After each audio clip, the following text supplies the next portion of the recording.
اللہ کے رسول علیہ الصلوۃ والسلام نے فرمایا قیامت قائم ہوگی اور دو آدمی اپنے کپڑوں کو آپس میں پھیلائے ہوں گے، یعنی خریدنے اور بیچنے۔ ایک آدمی بیچ رہا ہوگا اور دوسرا اسے دیکھ رہا ہوگا خریدنے کے لیے۔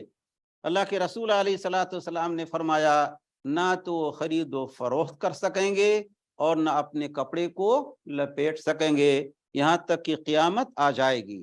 رسول اللہ صلی اللہ علیہ وسلم نے فرمایا اور قیامت قائم ہوگی، ایک آدمی اپنی اونٹنی کا دودھ نکال کے پینے کے لیے لے جا رہا ہوگا، مگر قیامت آ جائے گی اور وہ اس دودھ کو نہ پی سکے گا۔